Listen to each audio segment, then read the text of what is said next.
Alors bonjour à tous et bienvenue dans cette vidéo du week-end donc pour l'analyse des différents actifs que je suis actuellement. Alors peut-être deux petits points en introduction. La première c'est eh bien tout simplement on est dimanche. Vous savez qu'il y a 3 semaines j'ai lancé avec des amis ce qu'on appelle maintenant l'Euro Challenge. Donc on a ici un nouveau logo, Euro Challenge de la bourse. En fait c'est un petit concours entre traders par équipe de 3. Donc amical, bonne humeur, l'objectif c'est de pouvoir échanger, rencontrer, des personnes qu'on ne connaît pas forcément, pouvoir échanger avec eux, travailler en équipe, bon, on va discuter avec toutes les autres personnes, qui constituent les équipes, on va dire adverses. Parce que le but, beh, forcément, c'est, sur une semaine de temps, réussir à avoir, enfin la meilleure performance, du, tournoi hebdomadaire et donc c'est un concours, durant lequel vous pouvez, trader tous les actifs, que vous voulez. Donc ça peut être, donc des indices, le forex, les matières premières, des actions, des cryptos, bref, tout ce que vous voulez comme actif. Il y a un fichier Excel qui est à remplir, chaque soir avec l'ensemble de vos positions qui auront été annoncées préalablement dans, le Discord, hem, qui est dédié, en partie à l'Euro Challenge.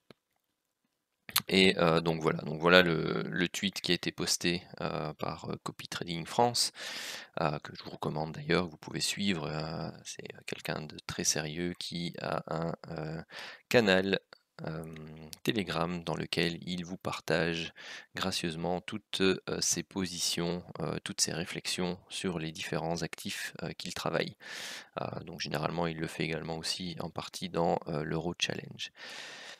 Donc voilà, bah, enfin j'ai tweeté, retweeté tout ça, donc il suffit d'aller sur mon compte Twitter, vous allez retrouver les tweets, vous allez retrouver les liens pour pouvoir, vous inscrire, pour pouvoir regarder la vidéo, qui se trouve d'ailleurs aussi sur ma chaîne YouTube, du règlement, concernant l'Euro Challenge et toutes les informations, l'accès au canal Telegram dédié, ce genre de choses. Alors ensuite, bah, j'ai fait une petite annonce, aussi par rapport au Full King. Donc voilà un peu ce que ça donne, sur, la version, MetaTrader 4. Donc c'est légèrement différent au niveau graphisme par rapport à la version de Pro Realtime, hein, parce que bon, ce sont 2 plateformes différentes. On ne sait pas, exactement avoir le même rendu. Mais donc, enfin voilà ce que, ça donne. Donc il est prêt, vous avez ici, le King Div avec la partie, indicateur de range et les indicateurs, des, divergences. Vous avez ici les différentes zones, du système RSAV, donc avec les zones de survente, les zones de surachat et vous avez les alertes ici en vert et en rouge du King TT et l'enveloppe long terme et tout se travaille de, la même façon. Donc voilà pour, ces, 2 petits points, d'introduction. Alors passons maintenant en revue un peu les différents actifs. Donc on va commencer par, le Dow Jones, donc vous voyez, voici, la version cash. Donc je ne reprends pas le schéma global, mais vous savez qu'on a, potentiellement fait oups, ouais, il est un peu loin, mais un point bas, donc ici une vague 4 de long terme et l'on regarde maintenant la structure, haussière qui est en train de prendre forme. Alors, juste pour résumer rapidement, 2 possibilités, soit c'est une structure corrective, de la grande baisse, qui a eu lieu, et donc on a une structure en A, en B et on attend la fin de la vague C avant une reprise, baissière assez, forte. Soit, eh bien, on est dans une structure de reprise, haussière, d'un cycle, long terme, donc la fameuse vague 5 en orange et dans ce cas-là, donc on a fait une première impulsion haussière, donc une première vague 1 bleue entre parenthèses, on a fait sa correction ici, la vague 2 bleue entre parenthèses et là on travaille un sous-décompte, pour, soit directement travailler la grande vague 3, bleue, hem, soit, travailler une sous-vague de cette grande vague 3 bleue. Donc, une première vague 1. Donc vous avez la possibilité de ce schéma en, 1-2, 1-2 et puis boum, une 3 très impulsive. Soit vous avez, le schéma d'une diagonale d'initialisation, vous avez une vague 1, vague 2, vague 3, vague 4, vague 5, une correction oups, une correction en ABC de ce biseau ascendant, pour ensuite entamer une reprise haussière sans doute un peu plus forte. Voilà pour les schémas généraux principaux. Alors ici, si je zoome un peu plus, donc j'ai remis à jour un peu mon décompte suite à la structure de prix qui était ici. Donc ce qui m'embêtait là, c'est qu'au début, bon, je regardais pour avoir une diagonale de terminaison. Bon, bah, ça s'est transformé en structure de latéralisation. Ça n'a pas pu donner un triangle barrière parce qu'ici, cette vague-ci a donné un point plus haut que celui-là. Et donc si on avait le triangle barrière, ça faisait une vague A, une vague B, une vague C, une vague D, et la vague D ne peut pas être plus haute que la vague B. Donc ça ne peut pas être un triangle barrière. Du coup, j'ai subdivisé mon décompte ici de la vague 3 en sous-décompte, donc pour une sous-vague 1, sous-vague 2, ce point-là n'étant pas plus bas que le précédent. C'est quelques points près, mais ça n'est pas le cas. Donc je peux le considérer comme ceci. Vous avez ici une grande impulsion pour la vague 3, la correction ici pour la vague 4 et une impulsion pour la sous-vague 5 qui donne donc la fin de notre vague 3 principale. Vous avez ici une correction de type flat, donc vous avez une A, une B qui dépasse donc le point haut précédent et une C ici qui est tronquée, c'est-à-dire que la vague C qui aurait dû être plus basse que la A, et bien ici ne l'est pas. À je sais pas, 200 à 100 points près, elle ne l'est pas. Et donc ici on entame une hausse pour notre fameuse vague 5 grisée qui devrait, je dis bien devrait, parce que bon, elle peut se subdiviser en sous-vagues très impulsives, hein. Ça peut être la vague la plus impulsive des trois vagues haussières, la 1 étant très courte, la 3 étant déjà très longue. Si la 5 devait être la vague en extension, eh bien elle serait plus longue que la 3 ici, ou au minimum de même taille. Donc ça c'est tout à fait possible.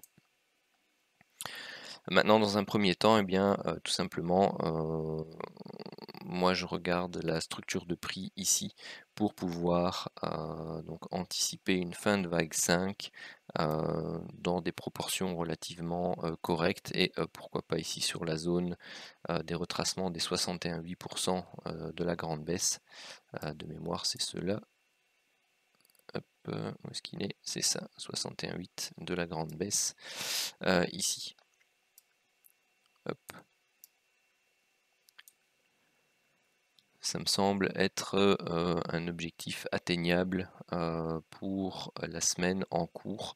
On n'est pas à l'abri, bien entendu, ici d'avoir fait dans la petite structure haussière une petite vague 1, petite vague 2, petite vague 3 avec le gap ici entre les deux, petite vague 4 et là on termine la vague 5 et puis on repart en bas. Donc la cassure par le bas ici de la zone des 23 220 sera une confirmation potentielle de la fin, du moins de la sous-vague 1 ou de la vague C ici, pour une reprise baissière. Donc ce qui est intéressant dans ces cas-là, si on n'a pas pu attraper le point haut sur un setup, sur une unité de temps inférieure, donc ici je suis sur le 15 minutes déjà, donc c'est une unité de temps déjà bon, relativement courte, eh bien il faut attendre une structure baissière en 5 temps, idéalement qui casse ici ce point bas là, sa correction en 3 temps, et une fois que la correction en 3 temps est validée, c'est entrer en position avec un stop au-dessus de la correction pour viser la suite de la baisse. Donc voilà pour notre ami le Dow Jones. Donc je passe pas en revue le CFD parce qu'il est relativement identique par rapport à sa construction. Ici en pointillé gris, je vous ai mis le canal. D'ailleurs, c'est pas celui-là. Hop, c'est celui-là que je voulais vous mettre. Donc le canal des vagues 2 et 4. Voilà, je vous ai refait les canaux un peu plus proprement. Donc voilà, donc vous avez le canal principal donc, qui est le canal AB pour la C ou la 1. Donc, et vous voyez que ici on a quelque chose de très impulsif et là pour l'instant on a quelque chose de plus plat, donc la pente toujours de l'impulsion ici est plus faible, ce qui plaide beaucoup plus pour une C que pour une nouvelle impulsion de vague 3 directe. Donc en tout cas plus pour une C ou une 1 que pour une 3 entre parenthèses directe. Donc là en bleu vous avez le canal qui va du point de départ ici des plus bas jusqu'au point bas de la vague B ou 2 que vous reportez en parallèle au sommet de la vague A ou 1. Et ici on a la même chose pour le canal 2 gris entre parenthèses, 4 gris entre parenthèses, reporté en parallèle au sommet de la vague 3 grise entre parenthèses. Donc ça ce sont les canaux que je vais regarder et observer ici sur le Dow Jones. Remarquez également comme là, si je vais vous en tracer un autre, c'est ça que je voulais vous montrer. Ici vous aviez le canal vague 1, vague 3, donc ce ne sont pas des canals chartistes, hein, ce sont des canals héliotistes, hein. C'est différent. Hop. Et vous le reportez ici au niveau de la vague 2, et vous voyez comme la vague 4 s'extrait de ce canal aussi, donc ça veut dire que la vague 4 est bien en place, tout simplement. Hop. Parce que vous avez la théorie des canaux, pareil, hein, ici vous aviez le canal, comme je trace ici, hein, donc le canal du bas vers la 2, donc du bas ici vers la 2, grise, hop, que vous reportez vers là, hop, au sommet de la vague 1, et lorsque vous extrayez de manière très forte de ce canal, c'est que la vague 3 est en place. Et vous voyez ici la vague 3 s'est extraite de manière très forte, et très souvent, ça arrive fréquemment dans ce genre de cas, et ici c'est parfait d'ailleurs, j'ai bien fait de vous montrer l'exemple, c'est que la vague 4 vient prendre appui sur ce haut de canal qui a été cassé avant de repartir à la hausse pour la vague 5. Voilà, donc ça c'était un petit cours théorique. En plus. Voilà, donc là je vais passer sur les autres actifs. Alors concernant l'indice du dollar, bien tout simplement ici on a rebondi à proximité donc de cette zone de support ci, donc on l'a percé un peu, puis on est repassé au-dessus. Et puis là on fait une incursion haussière qui pour l'instant eh bien tout simplement demande confirmation. Pourquoi? Parce qu'on n'a pas clairement une structure ici en 5 temps.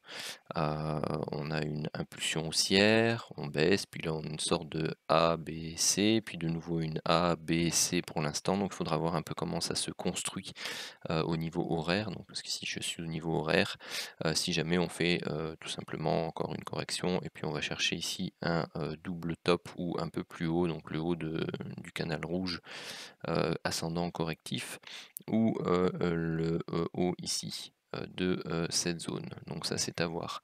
Donc moi ce que je travaille ou ce que je veux observer, donc pour l'instant c'est un rebond, ou tout simplement on peut aussi travailler un triangle ici hein, pour terminer ici notre vague B par exemple sous forme de triangle. Donc ça c'est une possibilité aussi, et du coup on n'irait jamais rechercher ici ces zones hautes. Donc on peut continuer à latéraliser avant de partir vers le bas pour la vague C. Donc si c'est un triangle qui se dessine, bien entendu le décompte en 1, 2 et 3 possible également, lui ne sera pas d'actualité. Pourquoi? Parce qu'une vague 2 d'une impulsion en 5 temps n'est jamais un triangle.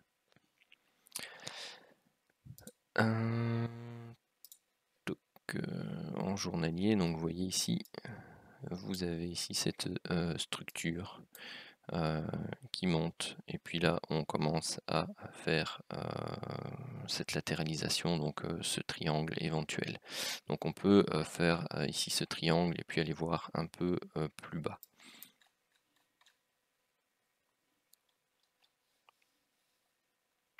Je vais vous faire peut-être un peu le parallélisme aussi avec la réflexion que j'avais sur l'euro USD. Où est-ce qu'il est mon euro USD? Il est ici. Parce que je l'avais repris en hebdo. Et donc, moi j'avais ça en hebdo, donc ça c'est la grosse zone de support mensuel. Donc on a eu cette très forte impulsion ici en 5 temps. Maintenant, à savoir est-ce que c'est une ou ici on était en 3, on a fait une vague W, une vague X et une vague Y pour avoir ici une grande structure en flat, ce qui nécessiterait d'avoir ici tout simplement un nouveau plus bas. Et dans ce cas-là, cette structure-ci serait un peu particulière parce qu'on aurait ici une 2, une 3, une 4, mais c'est pas possible parce qu'elle intervient ici dans les... Enfin si, ce serait possible, mais du coup, si ça c'est pas une W, c'est une et la 3 elle est là, on a ce qu'on appelle X. Hop, et on formerait donc une diagonale ici de terminaison en expansion. Donc c'est-à-dire où vous avez des vagues à chaque fois de plus en plus longues. Donc ici on devrait aller refaire un plus bas comme ça. J'aime pas trop pour l'instant cette structure-ci. Pourquoi? Parce que pour moi ça s'apparente plus ici en une W, une X, une Y, une nouvelle X. Et en fait je suis parti ici de ces phases correctrices. Donc là on a clairement une hausse, une baisse, une hausse. Donc ça c'est une phase correctrice après une impulsion. Ok, phase héliotiste standard. Ici on a quelque chose qui ressemble à pas grand chose en fait. Et ce qui est visible, et c'est un peu ce qu'on voit juste avant sur le dollar index, c'est qu'on a ici une phase haussière en 3 temps, une phase baissière en 3 temps et une hausse fortement impulsive. Ça c'est typique d'une construction d'une structure en flat, en expansion. Et ensuite on a une grande baisse. Et donc là, on cherche en fait, dans ce cas-ci, une vague Z ou une 5 suivant la diagonale en expansion. Mais on est très très loin des plus bas ici, donc ce serait une vague 5 qui serait très fortement tronquée. C'est pas l'idéal non plus. Donc moi ce que je recherche ici, c'est une vague Z pour une correction complexe. Et si vous regardez ici, les vagues Z en fait peuvent se terminer par un triangle. Fin de structure complexe, et donc si ceci est bien un triangle de fin de structure de vague Z, même si elle me paraîtrait très courte par rapport à la vague W et à la vague Y, eh bien vous devriez avoir une reprise de cette phase haussière-ci. Mais c'est pas évident. Aussi bien le dollar que l'euro sont pas dans des structures de prix évidentes. Donc quand c'est comme ça, et bien tout simplement en Elliott, on part des structures de prix que l'on reconnaît. Pour moi, ça c'est très forte probabilité d'être un flat. Et donc ici derrière, on a une structure qui fait un A, un B, un C. Alors, est-ce que c'est une première phase de notre vague Z, où ici on fait la structure correctrice, donc ici on a une petite A, on travaille la structure correctrice pour faire la petite B, et on fait une petite C pour aller rechercher une nouvelle correction, mais sans descendre en dessous des derniers plus bas hebdomadaires. Et donc dans ce cas-ci, on fait un triangle intermédiaire, donc avec une petite A, un triangle pour la B, on va rechercher une C ici, pour faire donc notre sous-vague A, petite B, petite C pour la sous-vague B, hop, une sous-vague C, on termine notre structure correctrice en Z avant de repartir à la hausse. Donc voilà un peu les structures de prix que je regarde pour le moment sur l'euro USD et sur le dollar index. Donc sur ces deux éléments-là, j'ai envie de dire patience. Patience est de mise parce que les structures de prix sont pas forcément claires et évidentes pour l'instant. Vous voyez ici on a même bien ici 1, 2, 1, 3, 4 et puis la dernière 5. Et puis là on travaille une impulsion haussière, donc grande A, petite A, on travaillerait la petite B. Et donc il faudrait surveiller une structure ici en triangle pour une reprise haussière sans casser ici pour le triangle sans casser cette zone-là, et pour une structure standard en A, B, C, sans casser les plus bas ici. Donc voilà pour le dollar index et l'euro USD. Alors pour le WTI, ça c'est la vue hebdomadaire, donc je suis toujours dans une structure ici en W, X et Y. Vous allez dire, mais il aime bien ces types de structures là. Mais c'est ce que je dis en ce moment, et sur un peu tous les actifs que je rencontre, je vois énormément de structures correctrices un peu complexes. Et donc ici, on a toujours une hausse en 3 temps, donc ici un A, un B, un C. Donc là, on travaille pour l'instant ici une jambe baissière, sa correction, donc qui est tronquée ici, hein, pour rappel. Et donc, généralement, quand on a une vague tronquée, on a quelque chose derrière qui est très impulsif. Et c'est ce qu'on a ici pour le moment. Donc on a une sous-vague 1, sous-vague 2, le gap au plein milieu de la vague 3. Donc la sous-vague 3, ça c'est une, je vais pas dire une marque de fabrique, mais généralement c'est le gap. Ça y est, je vais plus. C'est pas un gap de continuation. Enfin, il continue la tendance, mais c'est un gap de. Ça y est, je retrouve plus les mots. De rupture ou enfin bref, c'est le gap impulsif en plein milieu de tendance au niveau Elliott. Et généralement, à peu de choses près, souvent, on prend le milieu de ce gap, vous prenez l'extension 100% et vous avez l'objectif de la vague 5. Donc une zone d'objectif pour la vague 5. Et c'est très intéressant parce qu'elle arrive ici sur la zone mensuelle basse. Donc là, moi, c'est ce que je suis en train de regarder tout doucement. Donc ici, une sous-vague 1, sous-vague 2, une sous-vague 3, un travail pour la sous-vague 4 et une dernière baisse pour la sous-vague 5 avant une reprise du pétrole. Maintenant, si on descend sur... attendez, je vais reprendre l'hebdo parce que j'avais vu... Hop, voilà, vous avez vu ici, on a une magnifique, donc un doji en croix. Vous avez une magnifique bougie impulsive haussière, et puis derrière, boum, vous avez un harami en marteau inversé, et derrière, une grosse bougie d'avalement de ce marteau. Donc vous voyez bien que le marché est indécis ici parce que il avait déjà fait un marteau ici après le gap, puis il a fait une grosse bougie impulsive, il réagit sur la zone, il hésite, puis boum, les haussiers reprennent, mais ils ne confirment pas, gap à l'ouverture, on le comble, on termine en faisant un marteau inversé qui fait un harami ici, et puis derrière on ouvre en gap haussier, et puis on comble tout ça et on vient avaler ce marteau inversé. Donc vous avez le marché qui est fortement hésitant, typique d'une vague 4, justement assez complexe, et c'est ce qu'on retrouve, donc je vais peut-être mettre le H4, hop. Ça c'est le décompte, le sous-décompte, donc c'est ce qu'on retrouve pour le moment en termes de sous-structure. Ah, elle est partie. Ah, je vais la redessiner sur la H4. Elle n'est plus là, non, elle n'est plus là. Une belle petite fourchette d'Andrew.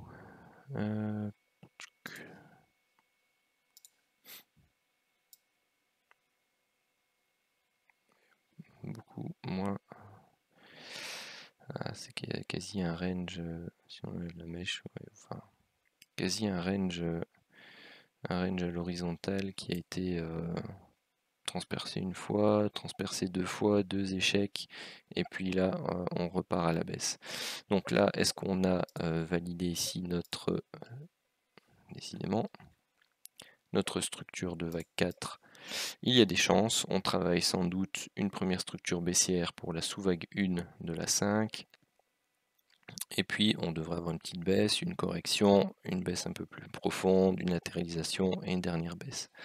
Donc ça c'est ce que je vais surveiller sur les unités de temps inférieures. Vous voyez que le canal 1, 3 reporté à la 2 pour trouver donc le break, pour montrer que effectivement la 4 est bien en place, et vous voyez qu'on est on latéralise ici. Donc c'est typique d'une construction de vague 4 après une structure impulsive baissière. Et si on prend le retracement, vous voyez, on a fait 23,6, on a fait une petite pointe pour aller chercher les 38,2, mais on n'y est pas arrivé. On a retracé dans la zone de la structure 3,4 précédente. C'est perfect, c'est un cas d'école pour l'instant au niveau de la construction. Des structures de prix.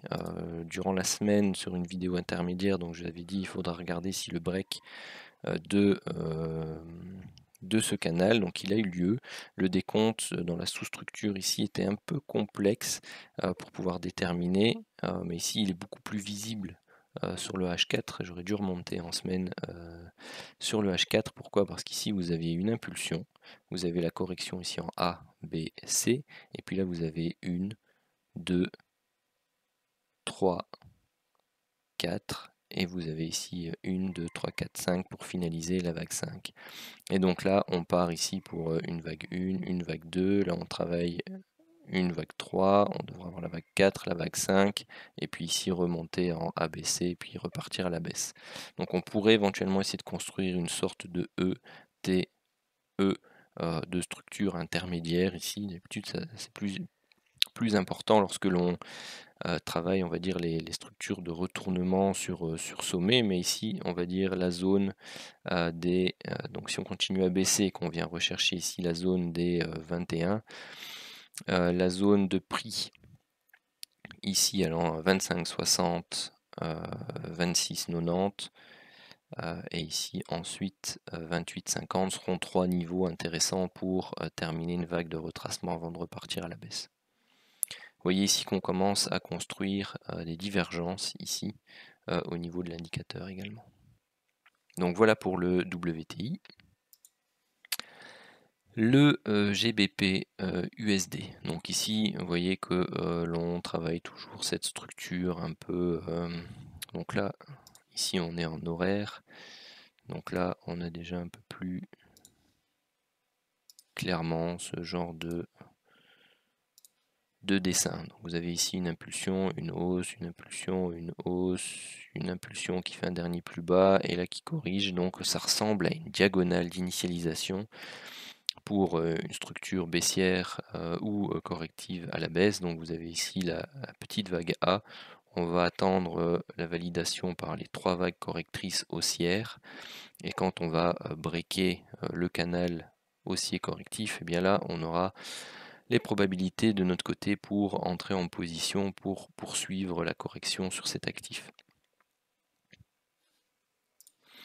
Alors notre ami le Bitcoin, donc lui aussi c'était ce type de structure là. Donc ici on est sur le H4, donc on va utiliser le vert. Hop, le W, le X. Hop, on cherche une Y et dans la Y, pour moi on aurait fait ici la petite A, la petite B. Et on cherche notre petite C pour finaliser notre correction ici en WXY avant de reprendre une baisse. Malheureusement, hein. Parce que bon, allez, on aimerait bien le voir remonter un peu ce Bitcoin. Enfin, en tout cas, moi je l'attends pour l'acheter, donc au final, s'il baisse encore un peu plus, c'est pas plus mal, mais ce serait bien qu'il finisse par nous dessiner quelque chose d'intéressant pour la hausse. Donc ici, si on trace la X, B et qu'on reporte à la A, vous voyez, on peut monter ici, hop, pile poil sur cette zone, ici autour des 7700, 800, avant de pouvoir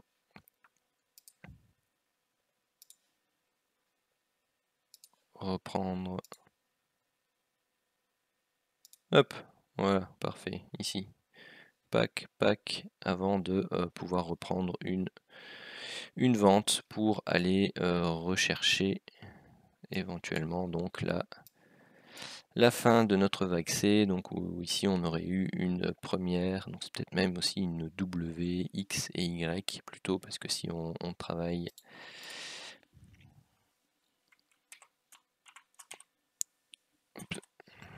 ce genre de structure où on a à chaque fois des, ce qu'on appelle des zigzags, eh bien ce sont des corrections de type complexe en W, X, Y.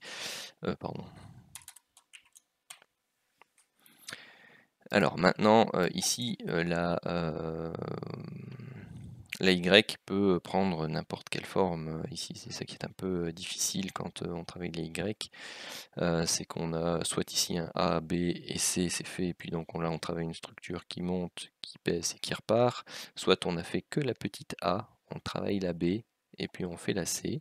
Soit ici, elle peut prendre 5 temps, et donc on fait une sous-vague 1, sous-vague 2, sous-vague 3, correction sous-vague 4, complexe, et avant de repartir pour une dernière sous-vague 5. Idéalement, elle devrait pour moi rebondir avant les 3200, pour dire d'avoir quelque chose d'ascendant au niveau des points bas hebdomadaires, hein. Parce que si on commence à faire des nouveaux points bas, ça reprend plutôt une structure de type baissière, alors que si on commence à faire des nouveaux points hauts, ben, on maintient cette structure de compression avec ces deux bornes, ici borne basse et borne haute. Bon, la borne basse pourrait être modifiée ici si jamais on vient faire un léger plus bas, et l'objectif serait d'aller rechercher ici la borne haute. Donc si je reprends, c'était en 4 heures je crois, hop, voilà. Donc voilà, après ici, l'objectif serait au moins d'aller rechercher ici les 3009 sur cette baisse. Après si c'est une 1, 2, 3, 4, une 5 tronquée peut-être pour repartir. Bon bah ça restera à voir avec les structures de prix intermédiaires qui vont se construire. Voilà pour le Bitcoin. Et il nous reste notre ami le gold. Alors regardez-moi en hebdomadaire cette magnifique bougie. Ici donc ce magnifique doji, donc cette presque shooting star, hein, j'ai envie de dire, parce que la shooting star normalement il faut avoir un petit gap entre celle-là et celle-là. Après je sais pas, la clôture elle est à 1683.4 et mais de toute façon, il faudrait, ça aurait été idéal qu'il soit 1600. Non, il n'y a même pas de gap à l'ouverture, donc mais c'est un magnifique chandelier japonais. Je sais que certains le prendraient les yeux fermés en mettant un stop ici au-dessus pour aller rechercher les débuts de correction. En plus, bon, ça vient après un double setup de divergence, bon, qui a été fortement travaillé. Donc on a fait ici notre une fameuse vague 3. Enfin, ça ressemble à une sorte de flat ici ou ce genre de choses en hebdo, mais voilà, en tout cas c'est quelque chose qui pour moi est une grosse alerte hebdomadaire ici. Donc il faudra y prêter attention. Surtout que voilà, on est sur des zones qui deviennent très intéressantes potentiellement au niveau des différents décomptes. Donc ici, donc on a le point bas, donc on pourra avoir ici une 2, sous-vague 1, sous-vague 2, sous-vague 3, sous-vague 4, sous-vague 5, donc notre 3, ne pas se laisser tromper. Avoir ici une correction, parce que bon, le chandelier hebdomadaire ne veut pas dire forcément retournement de tendance. Il veut dire attention, pardon, les vendeurs se manifestent, donc ça peut très bien être une alerte pour une temporisation, donc une vague 3, par exemple par rapport à la vague 1 qui est ici, une structure de vague 4 avant un dernier rush pour la vague 5 avec une divergence ici sur l'indicateur avant de valider cette divergence et de repartir alors pour un nouveau cycle baissier sur l'or. Donc là, il faut être prudent. Pour l'instant, il y a une alerte au niveau hebdomadaire.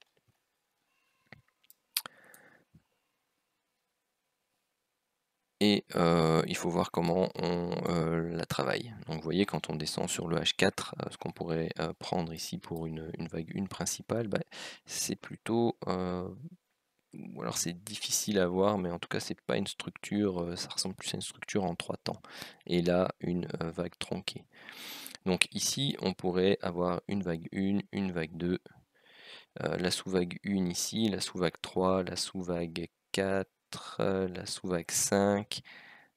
Pardon, je me trompe dans mes décomptes. Donc la vague 1 principale dont je vous parlais, sa vague 2 principale, la sous-vague 1, sous-vague 2, sous-vague 3, sous-vague 4, sous-vague 5, ici, donc là on travaillerait la 4, et la 4 principale, et donc un dernier rush à la hausse. Donc en fait, ceci devrait être déplacé là.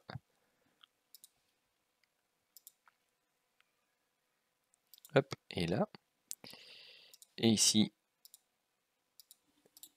je devrais vous mettre pardon, ceci pour que mes propos soient clairement numérotés. Voilà. Comme ça me paraît bien. Donc maintenant, ce qu'on va regarder par rapport à la vague 2, bon, on n'est pas à quelques points près, hein, mais donc là on est déjà sur les 38,2. Je vous avais expliqué qu'on essayait de travailler la zone de la vague 3 et 4 de la structure précédente, c'est celle-ci. Et on travaille aussi la zone des 38,2. Donc ici, donc on a déjà une vague 1 ou A. Ici une correction ABC pour la vague 2 ou B, et là on travaille une impulsion baissière. Donc est-ce que c'est une sous-vague 3 ou une vague C? Ça, eh bien, il faudra attendre la validation des différentes structures qui vont suivre en H4 pour pouvoir déterminer la nature de cette vague. Hop, que je vous le note. Vague 3, entre parenthèses, potentielle ici. Donc on peut très bien faire une structure en 5 temps pour faire une vague A, une vague B, une vague C, travailler un flat, faire un plus haut, venir légèrement en dessous, travailler une forme de triangle dans cette zone de prix-ci avant de repartir chercher cette zone de résistance autour des 1800 et avant de repartir à la baisse. Quoi qu'il en soit, on a cassé par le bas la ligne basse du canal 2-4 ici. Donc ça veut dire que logiquement la vague, cette vague-là est terminée. Ce qu'on regarde maintenant comme, où est-ce qu'il est? Ici on prend le canal héliotiste 1, 3 potentiels que l'on applique à la vague 2, donc c'est à nouveau un canal très très fin, donc bon, il a été breaké plus bas, donc c'est un peu compliqué quand on a ce genre de canal, et c'est dans ces cas-là où il faut avoir des questionnements sur les vagues 1, 2 très courtes comme ça, parce que c'est pas évident à justifier ce genre de choses par la théorie des canaux. Bon, après, c'est pas pour ça que c'est pas valable, hein, mais voilà. Ici, vague 3, vague 5, par rapport à la vague 4. Ce canal-là a déjà beaucoup plus de sens, parce qu'il il ressemble déjà beaucoup plus aussi à un canal chartiste, mais il a déjà beaucoup plus de sens aussi au niveau cadrage des prix. Parce que la théorie des canaux au niveau des vagues d'Elliott, eh bien tout simplement, c'est que les vagues sont contenues dans des canaux.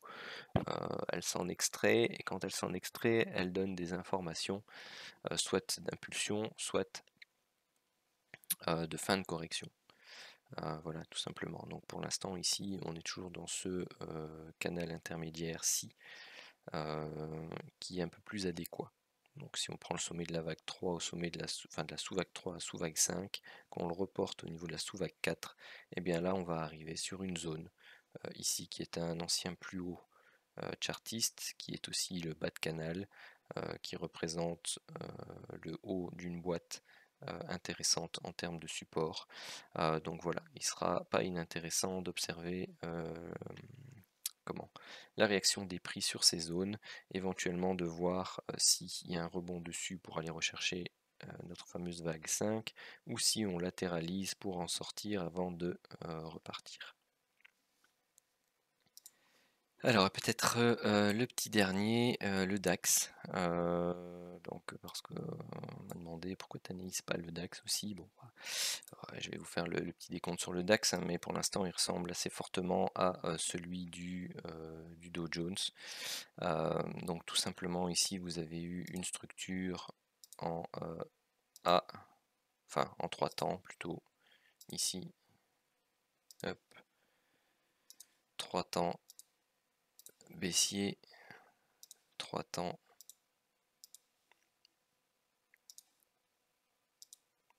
haussier,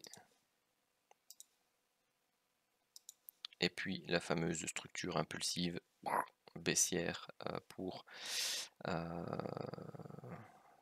ce flat qui est un peu, dans ce cas-ci, un peu particulier puisqu'il va chercher les points bas. Non, enfin, en tout cas c'est le même type de structure. 3, 3 et puis une 5 baissière. Ce que je vous disais par rapport au gap de rupture, enfin ou de continuation, bref, je ne vais pas retrouver le mot exact, on est dimanche. Voilà, donc vous aviez les 100% qui étaient ici, donc là il est allé chercher un peu plus, sans doute les 123,6, oui, entre 123,6 et 138 ici. Donc ça c'est une bonne indication pour savoir par rapport au milieu de la tendance.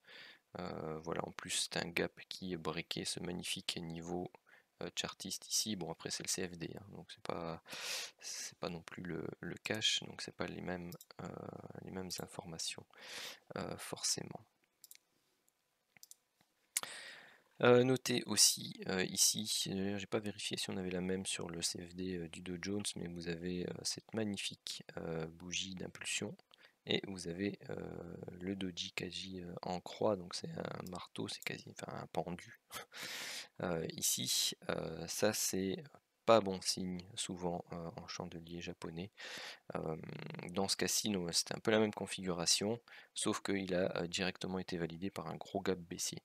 Donc ici, faudra voir, donc lundi à l'open, si on a un gros gap haussier, ben voilà, c'est un peu le même type de structure ici, mais retourné, et donc la hausse devrait se poursuivre, et donc on devrait essayer d'aller rechercher ce gap CFD ici qui est resté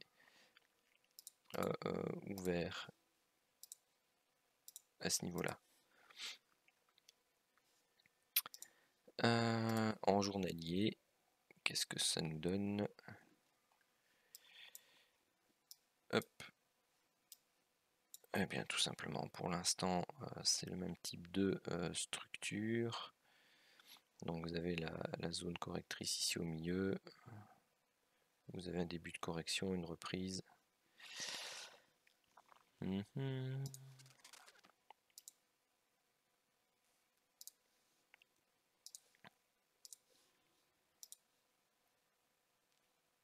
On est en journalier.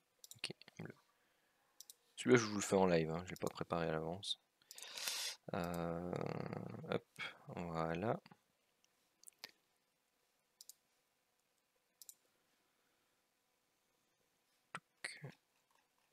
Alors, en H4. Donc, eh bien, ici, on a une impulsion haussière, une correction, une impulsion haussière, une latéralisation jusque là. On n'a pas pénétré le sommet de celle-là. Par contre, ce qui m'embêterait dans celle-là, c'est que la vague 3 ici centrale, est-ce qu'elle est la plus courte?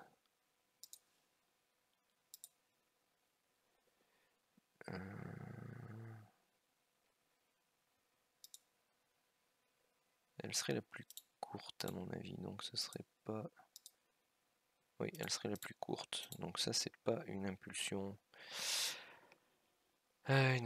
haussière, donc là ici elle serait tronquée sur le CFD, donc ce serait celle-ci qui serait notre point de départ.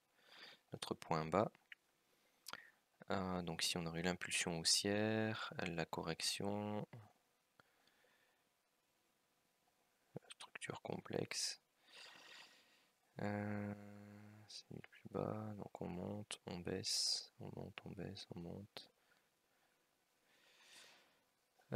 Donc ici éventuellement encore 1, 2, 3. Est-ce que ça c'est la 4, la 5?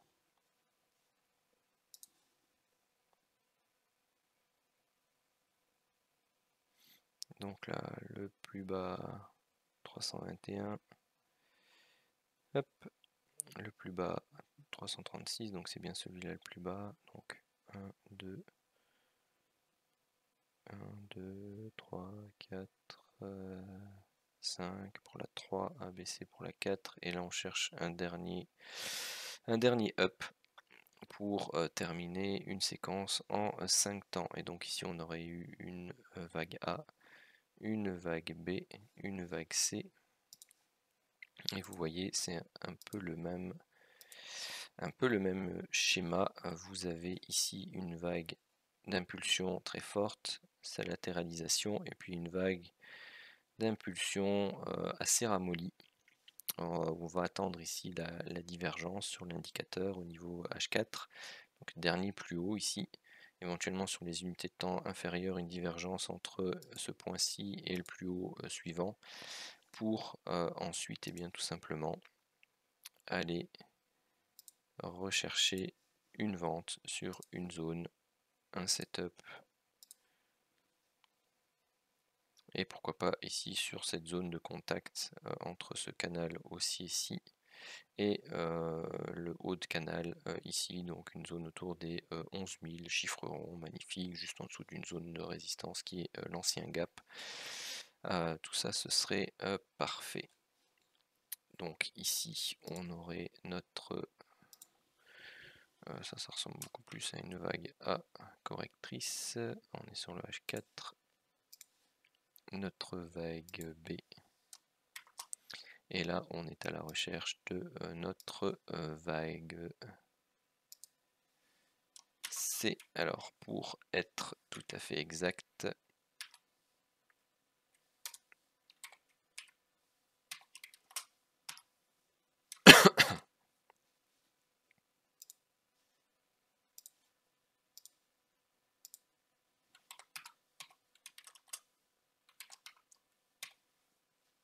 comme ceci.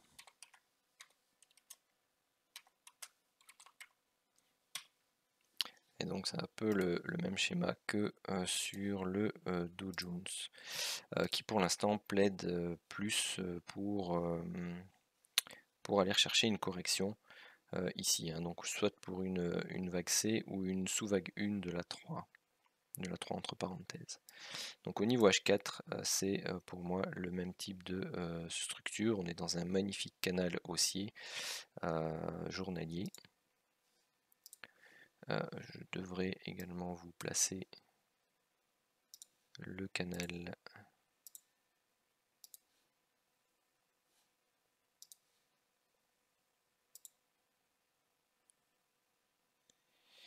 ouais, il est moche, hein, on en est bien sorti. Donc ça plaide vraiment pas du tout pour une vague 3 principale. Ok, ça c'est dit.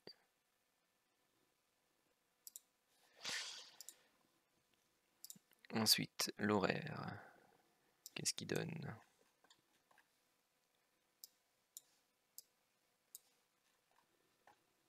Wow. Doucement, doucement. Voilà.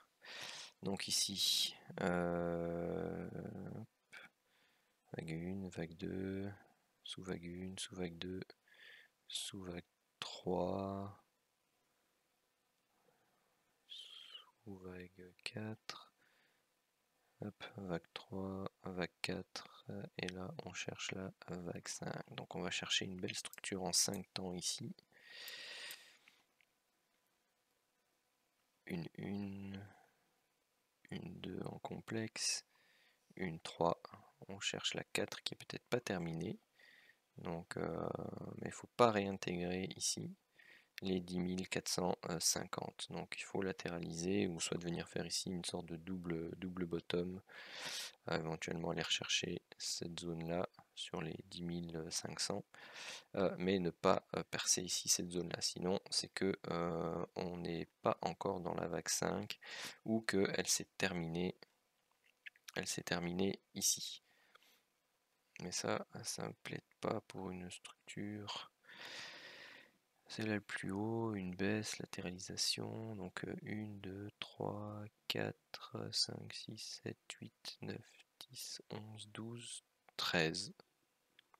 On peut compter 13 temps, donc les vagues impulsives, elles vont par 5, et ensuite vous ajoutez à chaque fois 4. Quand vous n'arrivez pas à déterminer le sous-décompte exact, si vous avez réussi à compter 5, 9, 13, 17, 21, c'est que vous êtes dans une potentielle structure impulsive. Donc ici on compte 13. Donc c'est pas inintéressant à savoir. Si jamais on repart à la baisse, c'est que ceci était soit la première vague d'impulsion baissière, là on avait notre correction en ABC, on repart, et donc c'est soit la première vague 1 de la future correction complémentaire, soit la vague A, la vague B, la vague C. Donc il faudra être très prudent ici sur les structures de prix qui vont arriver début de semaine en horaire sur le DAX. Voilà, je pense pas que ce soit nécessaire d'aller un peu plus loin sur le DAX. On verra ce qu'il nous donne en début de semaine. Sur ce, je termine la vidéo qui aura donc examiner pas mal d'actifs. Si vous avez des choses à partager, n'hésitez pas. Si vous avez des questions, n'hésitez pas. N'hésitez pas non plus à liker, partager, aimer, transmettre cette vidéo que je vous partage avec plaisir. Sur ce, bonne fin de dimanche et bonne journée en fonction de là où vous regardez la vidéo.